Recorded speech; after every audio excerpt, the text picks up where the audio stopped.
Okay, well, it's 3 after, so maybe we'll go ahead and get started. I am recording the session, so if you would like a copy of it, we can send it. If you'd like to share it, we can make sure we share it with those that weren't able to make it today. Want to start by thanking everyone for your time. We really appreciate you meeting with us virtually today with Maryland's new law for Prince George's County requiring reserve studies. We thought it'd be helpful to kind of provide an overview of the law, which will be handled by Nicole. And then I can kind of cover what a reserve study is now that you're required to have one, what a reserve study is, how you go about facilitating it, and then ultimately what you do with it when you receive it. Um, so the quick agenda today, like I mentioned, what is the law? What are reserves? What is a reserve study? How do we facilitate it? And then how do we interpret it? So with that, I will kick it over to Nicole. Okay, thank you, Michelle. And thank you guys so much for joining us this morning. I'm Nicole Williams. I'm an attorney with the law firm of Reese Broom.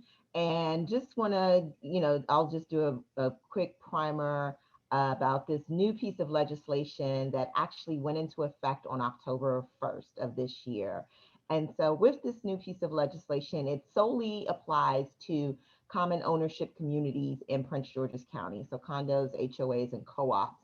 And under this new law, it basically requires that any community association in Prince George's County must have a reserve study completed once every 5 years.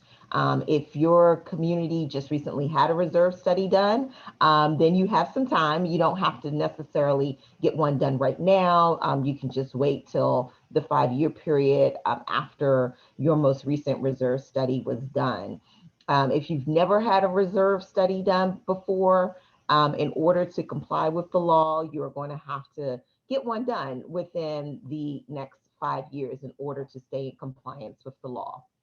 And the association must include in the budget the amount required by the most recent reserve study. And so, as most of you guys probably may know who are on this call, it is a best practice to make sure that in your budget you are properly budgeting for reserves, and that amount that you are setting aside every year, every month towards reserves is in line with what is recommended in your reserve study.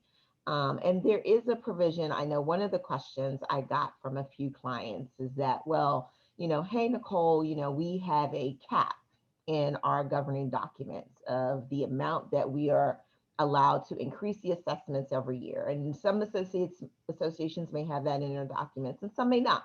But I have seen some documents where it says, the board cannot increase the annual assessment to no more than 15, I'm sorry, like 5% of the current annual assessment, would say without approval of the unit owners or something like that. It's kind of standard like legalese you'll find in the documents. And so, in order to properly fund your reserves, though, you might have to increase your budget, say above that cap, if you do have that document in your that provision in your documents. And if that's the case, under this new law, you can increase your budget above the cap in order to stay in compliance with the law. So I know that was one of the questions that we've gotten from a couple of people. So you can increase the assessment to adequately fund the reserves, even if there is a provision in your documents restricting assessment increases or capping the amount that the assessments can increase in your current fiscal year, upcoming fiscal year. So that's kind of a brief nuts and bolts of it. I know that there's some people that are like, why just Prince George's County? And so I will say, in addition to my hat that I wear as an attorney here at Reese Broom, I'm also a member of the Maryland House of Delegates. And so when we were in session earlier this year in this bill, there were actually two bills. There was this bill that ended up passing, and then there was a second bill that was actually a statewide bill. It would have applied to every community association throughout the state of Maryland. And, I tell people that this type of legislation, it actually is not a brand new idea. Our friends across the river in Virginia have similar legislation in their books that apply to all common ownership communities throughout the state of Virginia. And there are several other states across the country that have similar legislation or similar laws in place.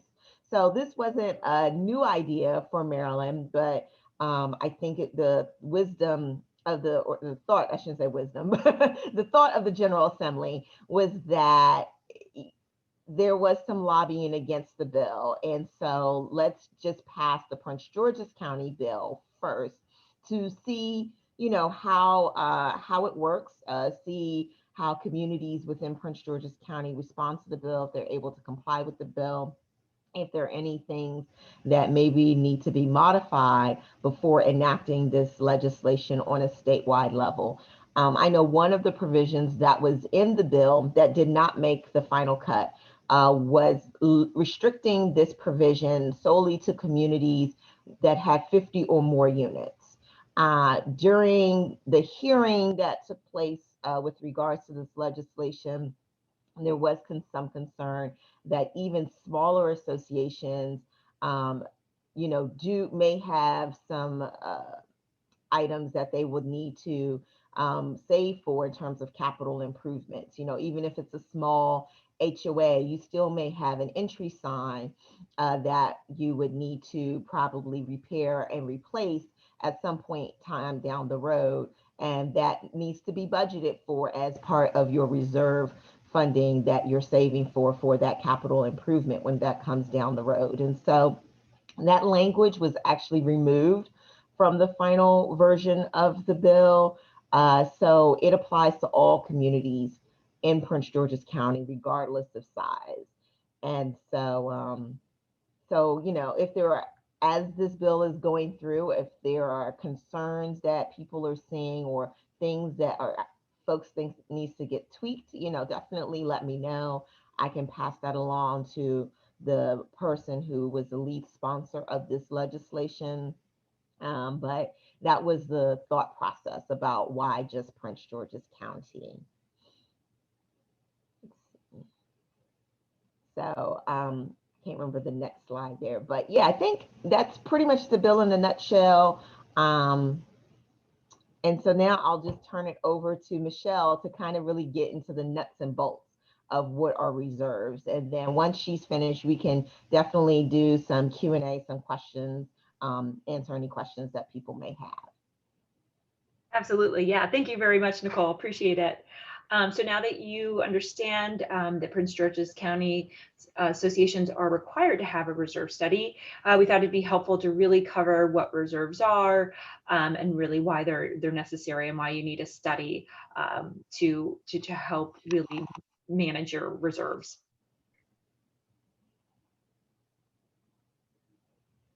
So what is a reserve fund? So reserve funds are specifically allocated for capital projects. Capital projects could be maybe replacement, or it could even be repair of common elements that the association is responsible for. So this would be kind of above and beyond the day-to-day operating expenses. You probably have an operating account where you fund things such as management fees, insurance, landscaping contracts. This would be funds specifically set aside for long-term needs of the association. So possibly repaving of streets and parking areas, if it's a condominium, replacement of roofs. So really those long-term ticket items that if you had to fund for on an annual basis, like all of a sudden you needed to replace your roofs one year, it would drastically spike your budget, right? Or essentially result in a special assessment. So the goal is to gradually put away money each year into this reserve account, which we would call the reserve funds, for those long-term needs of the association. So the reserve study, what is association maintained? We say it's things that the association is responsible for. How is that determined? So we typically like to review the governing docs.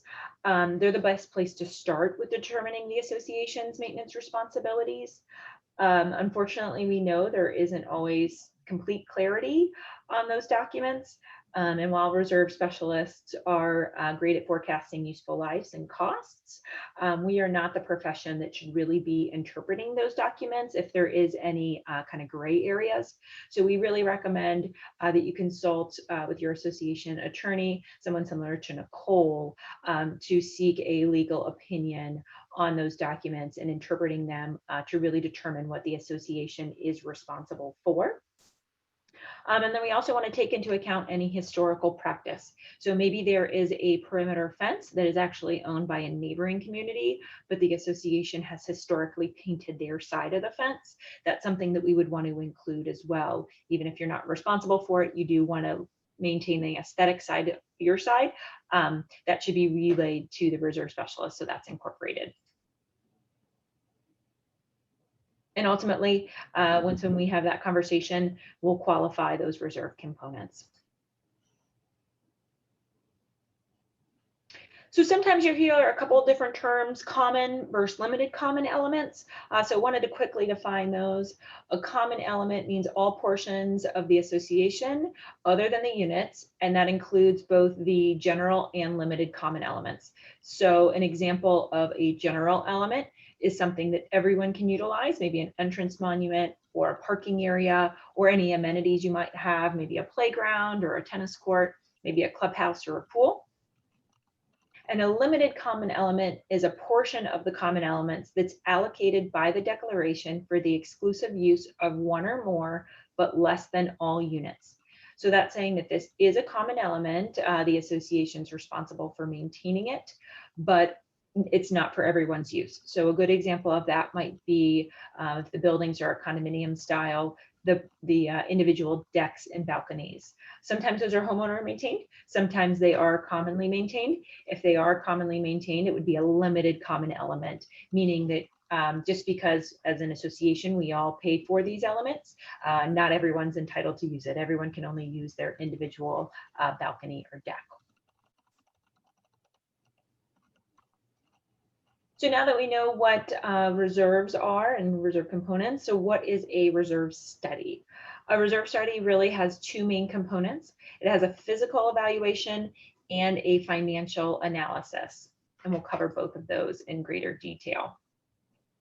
CAI has a four-part test for really determining common elements, or whether, I guess I should say whether it's a reserve component. So number one, is it a common element?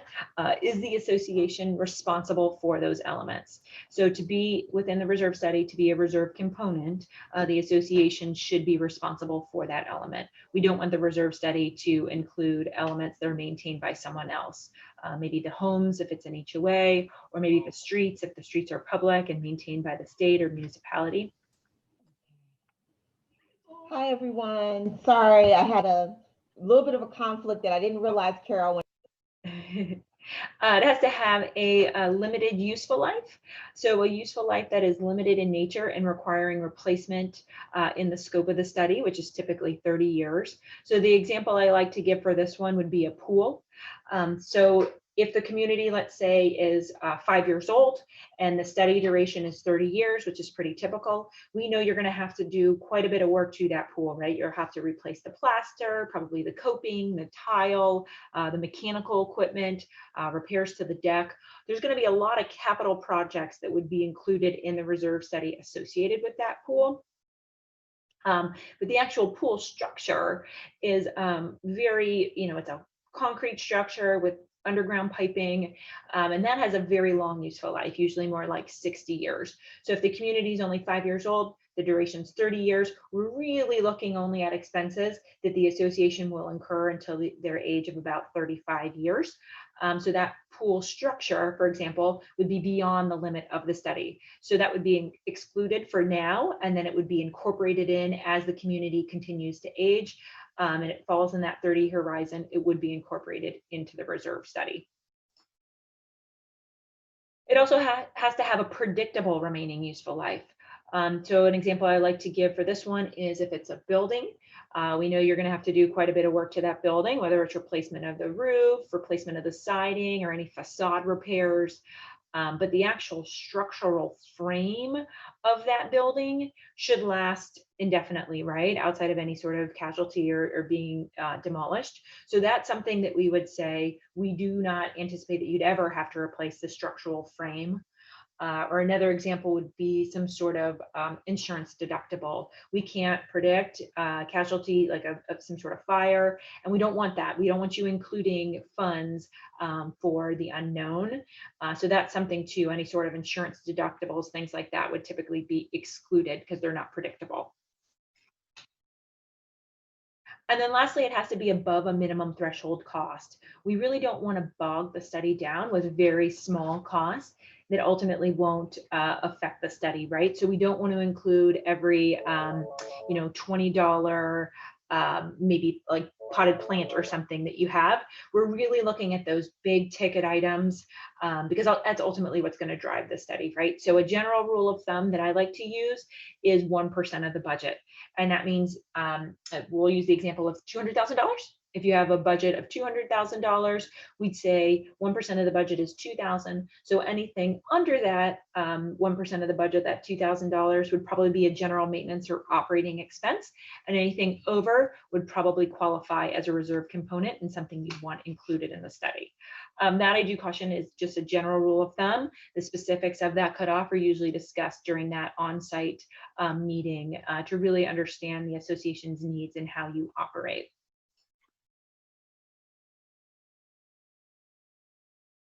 So like I said, the two main goals of this, or the two main parts of the association, are the physical evaluation and the financial analysis.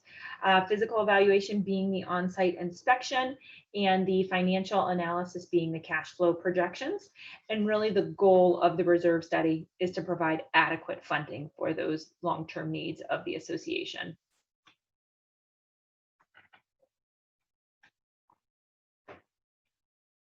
So for that physical evaluation, what are we focusing on?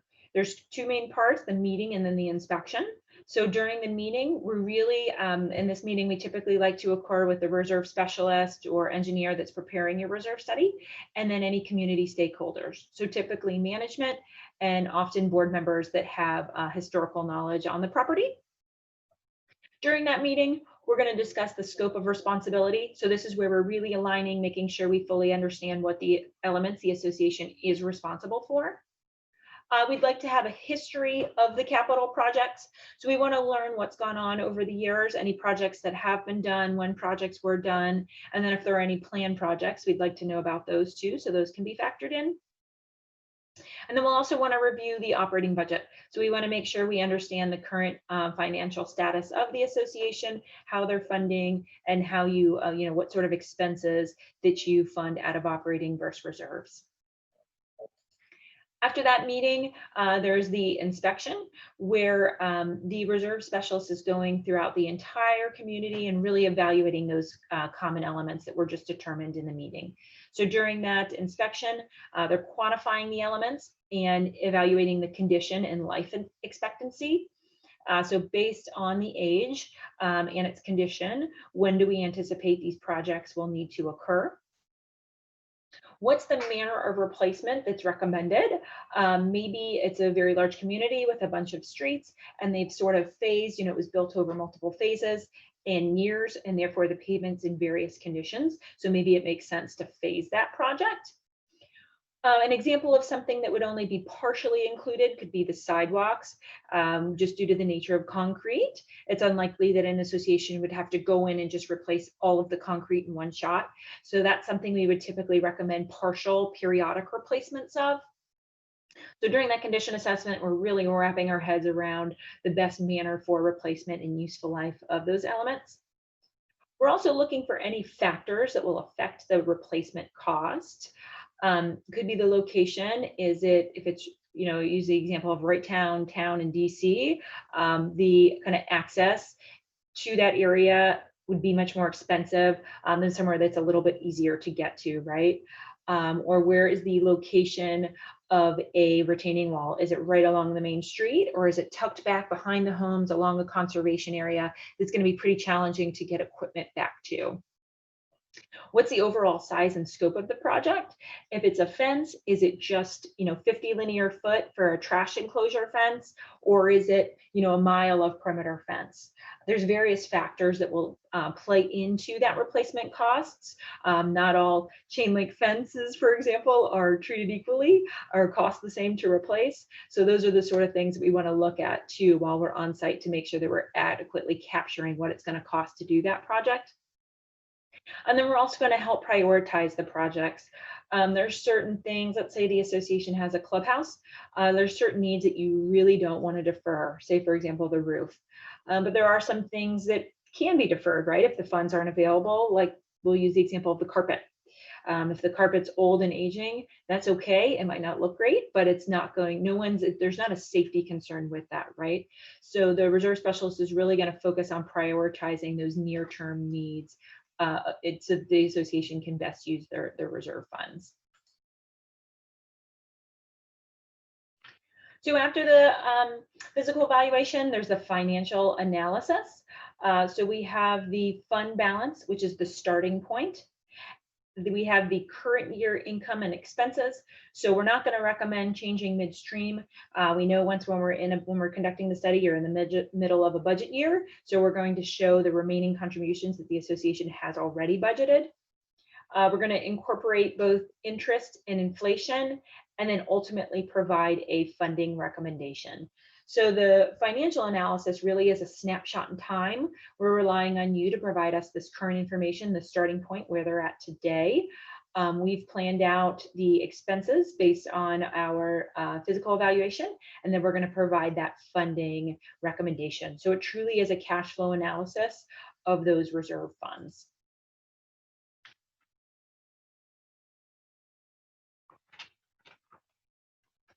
So what items are excluded from the reserve study? Anything that's not maintained by the association, right? So homeowner components or anything that's billed back to homeowners, we want to exclude that because the association isn't really paying for that project. We're going to exclude any minor expenses. We really don't want to bog the study down with all these little items that ultimately won't affect the funding recommendation. It becomes kind of a cumbersome report and difficult for the board and management to digest when it's just flooded with really small expenses. We really want to focus on those real large needs. And then any general maintenance. So this is for these long-term costs, anything that you're doing on an annual basis or that you consider just general maintenance. We wouldn't want that included in the reserve study either. That should just be handled through the general operating budget.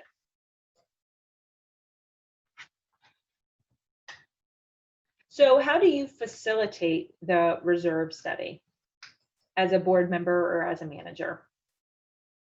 The reserve specialist is probably going to request a few items from you. Personally, we like to send this request for information right after we receive a contract so that everyone has plenty of time to compile all this information. But regardless, the information is pretty typical and something that all the reserve specialists will need regardless of when they ask for it. The financial documents is an absolute non-starter. Like we need this to prepare the funding analysis. There's no way to really prepare that financial recommendation and cash flow analysis without the financial documents. And when we say financial documents, we need a recent balance sheet so that we can pull that starting reserve balance. And then we also need a copy of the budget so that we can review the budget, see how the association functions, and then also pull that reserve contribution from the budget to make sure that the remaining contributions for that year are factored into the reserve study. So we like this information ahead of time so that we can review it and then discuss it with you at the kickoff meeting to make sure that we're aligned and on the same page with the current status of the reserve fund. We also like to review the declaration and bylaws. It helps us identify all of the common elements. Again, sometimes there are some gray areas, so that becomes the conversation during that kickoff meeting, really dialing in what the association is responsible for.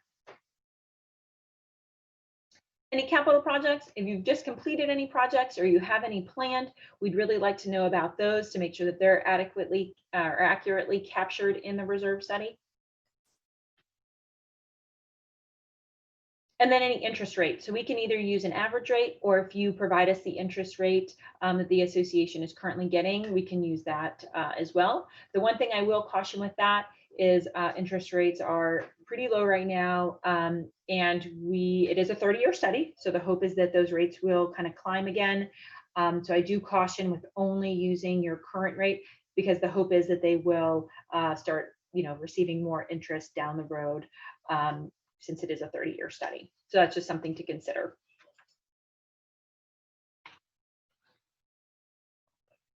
So again, that two-part analysis, both the physical evaluation and the financial analysis. So we discussed the meeting and the inspection, what's really going on for those 2 minutes before, but now how do you facilitate? You as the board and management, how do you facilitate the meeting and the inspection? So like we said, the meeting is really between the reserve specialist and community stakeholders, so typically management and key board members.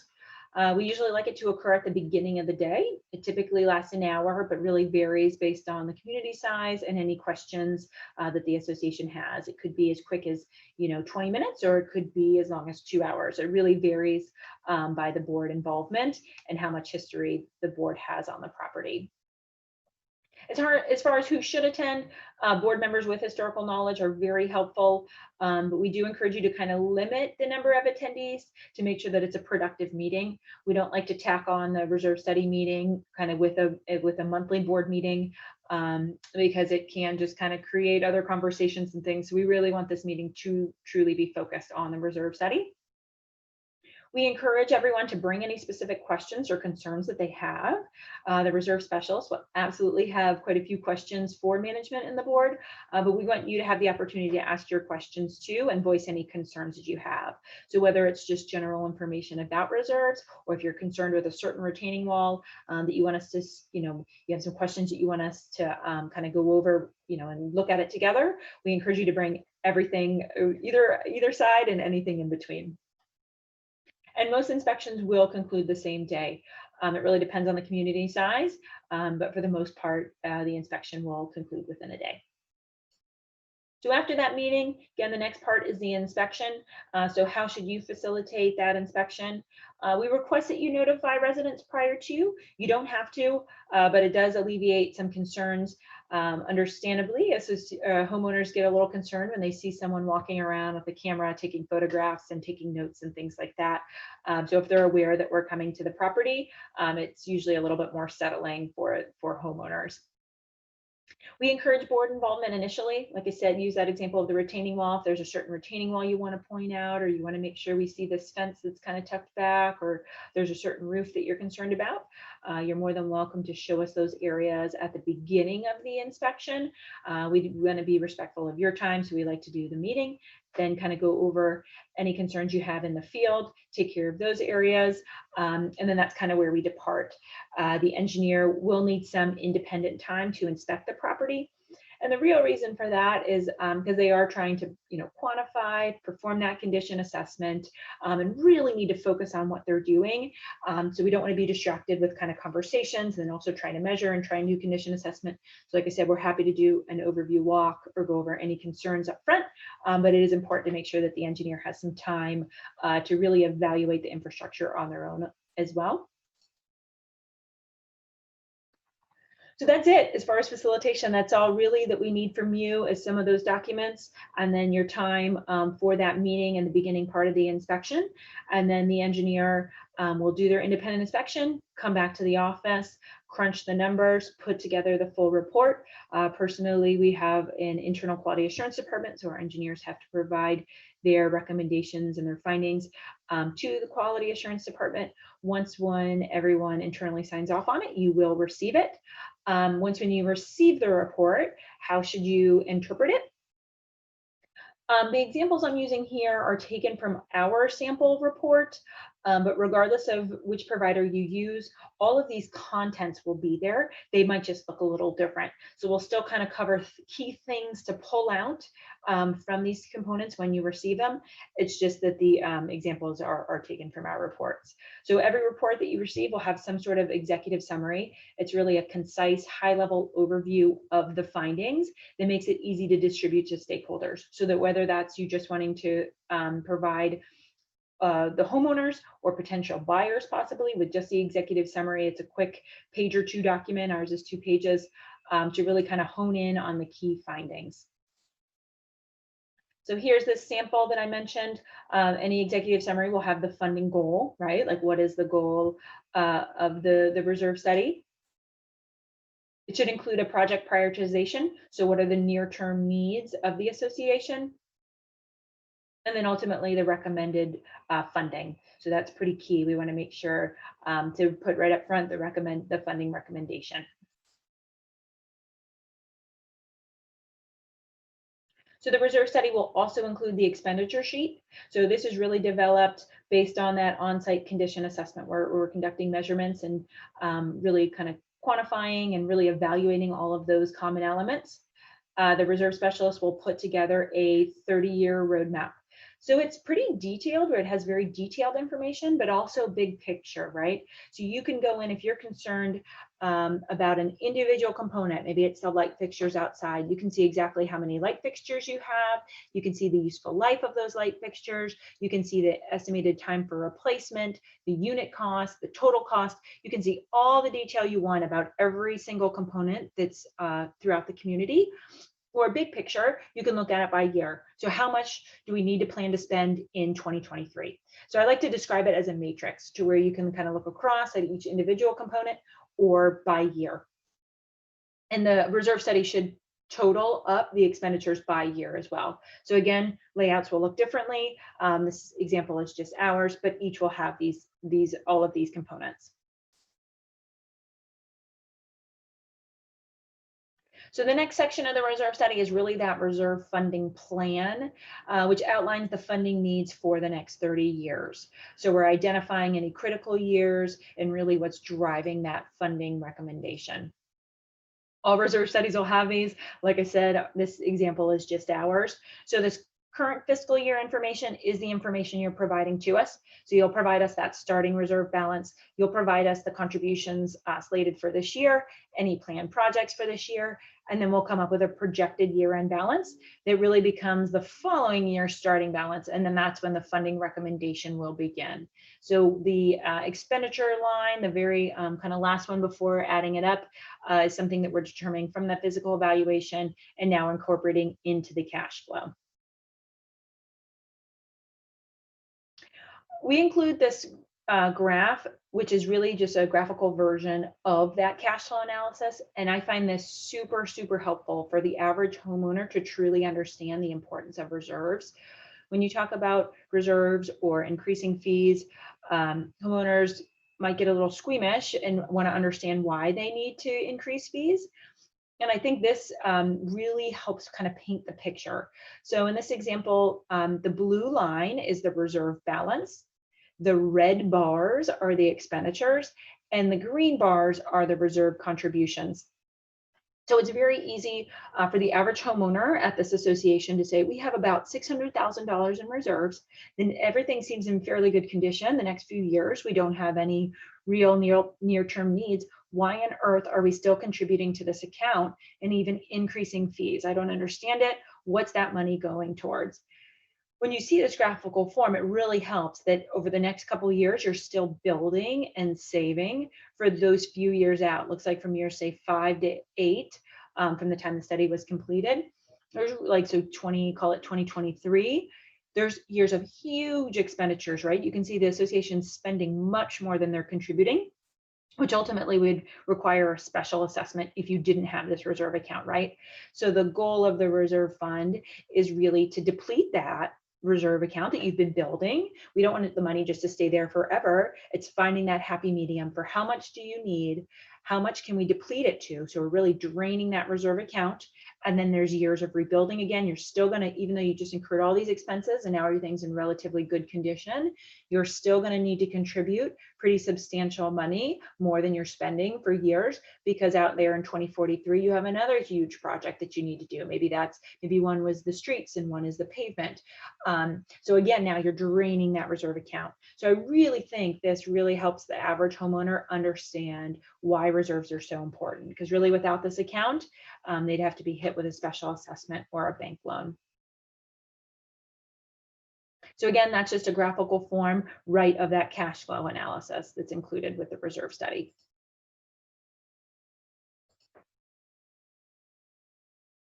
Then each report will have a narrative section as well. Again, it'll look different, but the content should still be the same. So you have detailed information. We're going to right up front kind of mention the quantity, the history, the condition of the elements that were observed. Each reserve study will contain photographs. So we're not just going to say something's in poor condition and not show you the concerns that we see. We're going to make sure to point that out. Or we're also not going to say something's in great condition, even though it's at the end of the useful life, and recommend deferring replacement. We want to call that out too, right? So the condition that we observed will be documented so you understand our recommendations. And then the narrative should also contain some component details. So really to help you understand when you go to repave, what does that mean? What are the different layers of asphalt? Should we be overlaying, milling and overlaying, total replace? What's really the most cost-effective way to maintain our property?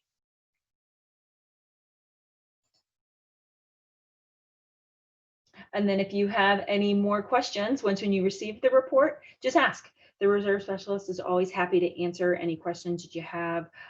This is our expertise. This is what we do. So as you're interpreting it, if you have any questions, we're happy to be a resource and kind of help you any way that we can.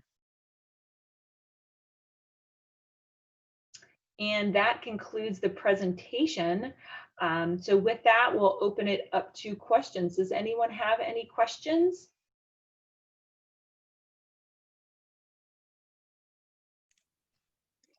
It appears that Nicole already answered the question I asked via group chat, so I appreciate that. Thank you. Okay, perfect, perfect. And I did just see the chat. Yep, I can see she added that. Oh, yep, perfect. Okay, great. Any other questions for anyone? I have a question more on the law side. We have a couple communities that don't even have signs.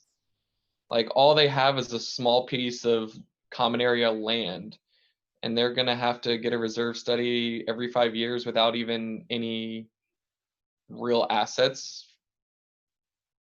I think Nicole is on mute right now. I know she had a bit of a conflict, so she had to jump into another meeting. Oh, I think she might be available. Did you Yeah, hear I'm that question, sorry. Nicole? No, that's okay.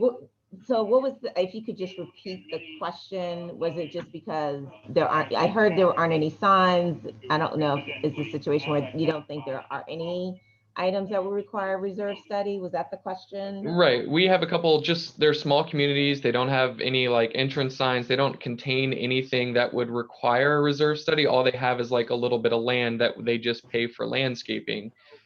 Are we still required to have them budget for a reserve study, even though there's no assets or anything that would require that?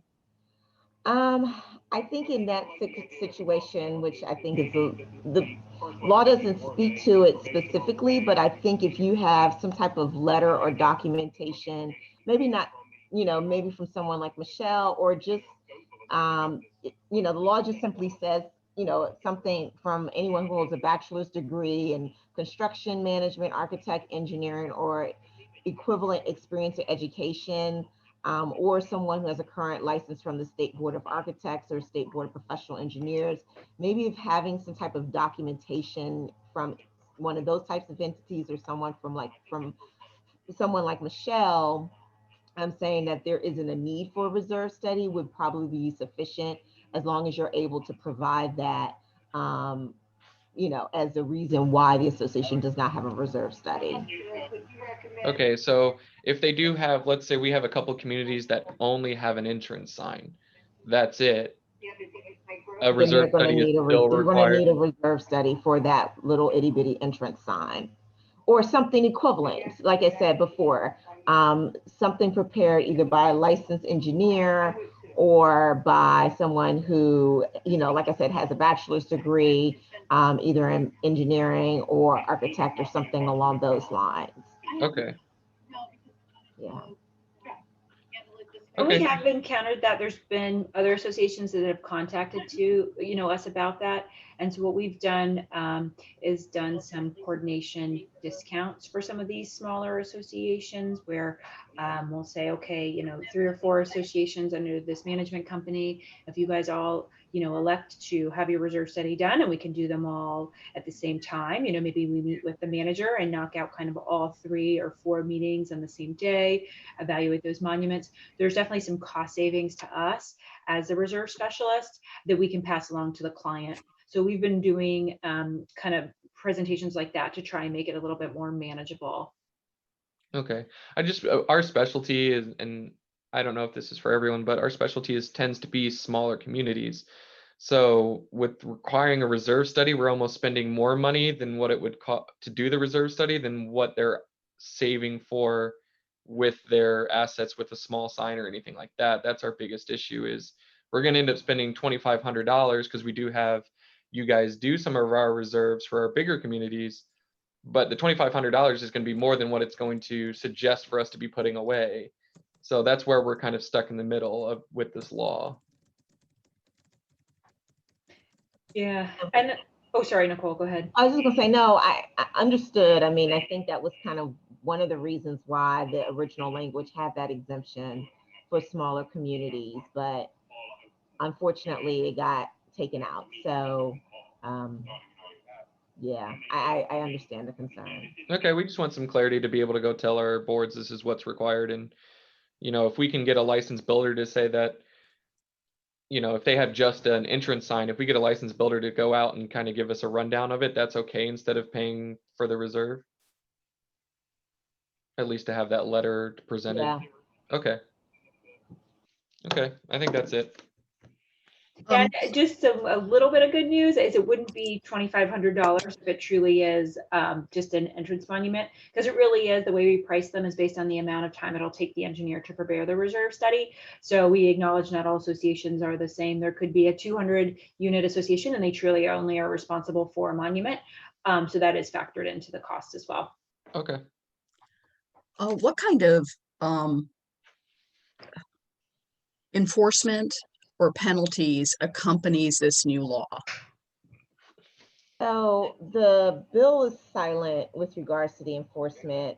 Just from my general, if you look at it and combine with other provisions of the act, I mean, in theory, a homeowner could file a complaint or a suit against the board for not complying with the law. Is just kind of a general breach of their duties to the association.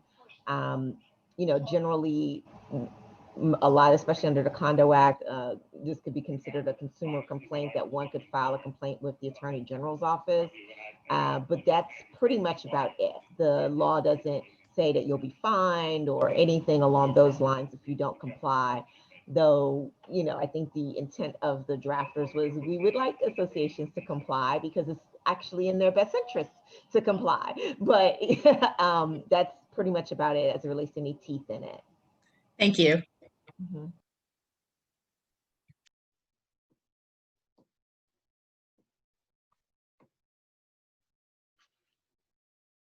Great.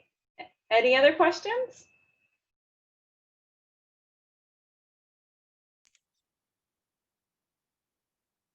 No? Okay. Well, thank you, everyone. We really appreciate you taking some time out to meet with us this morning. And if we can be a resource in any way in the future, please just reach out to Nicole and I. We're happy to help, and wishing everyone a happy holidays. Thank you. I appreciate it. Thank you for your time this morning. It was very helpful. Oh, absolutely. Glad you enjoyed it. Okay.